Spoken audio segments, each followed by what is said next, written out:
after being named as one of the top 15 football players in South Florida.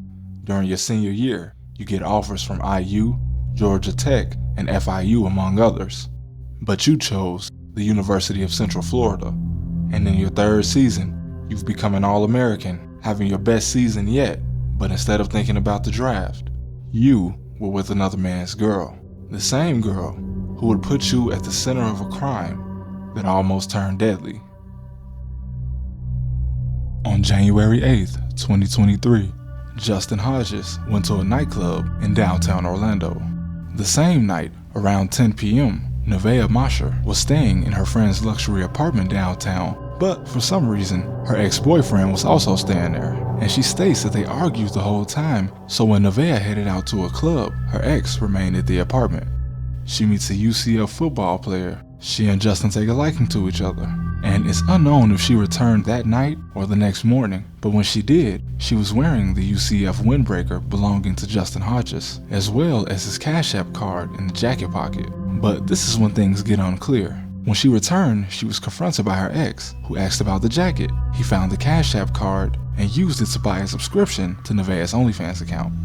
She states that whatever content he saw on there upset him deeply. He seems to have already been aware of the account. After seeing it, he throws the windbreaker over the balcony of the apartment. Now, Nevaeh claims that she ran into the bathroom and FaceTimed Hodges. The ex begins banging on the door, which Hodges allegedly hears, causing him to come over. Both Nevaeh and her ex agree that when Justin arrived, she told him he should go to another floor of the apartment to calm down, and he does just that. But he gets tired of waiting, so he goes back up into the unit where he left Nevaeh. Only now, she's gone. At 12:45 p.m., a silver Honda Accord is seen parking near the 55 West apartment buildings where Nevaeh is staying. The same Accord with the same plates that Justin Hodges had been stopped in several times for speeding in the past 2 years. 10 minutes after parking, 3 men are seen exiting the vehicle. The 3 are then seen headed toward the building on foot, while the man in front appears to be on FaceTime with someone.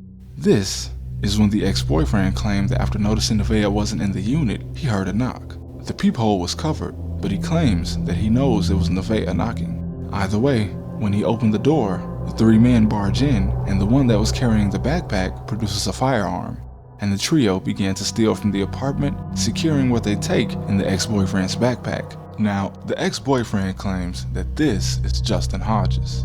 When compared with the side-by-side photo of Hodges, I can't 100% say that this is him. Nevaeh admitted to giving Justin Hodges and his friends instructions on how to enter and setting up the whole thing, which led to Hodges' arrest. And instead of being suspended until his innocence was proven, Hodges was immediately dismissed from the UCF football team, despite just months before being projected to come out of UCF for the 2024 NFL Draft.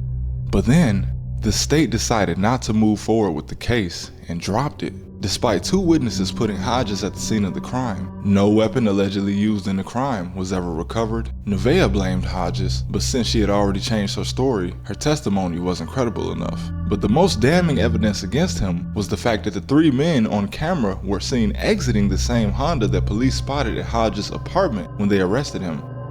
Funny enough, Nevaeh was actually featured on news around the world when she was 12 for reading 300 books a year. Maybe she's the one that changed the story that destroyed the evidence on the case. Either way, Justin Hodges, innocent or not, dodged a bullet. In one of the rare happy endings, he managed to transfer and is currently playing for Arkansas State as of 2024.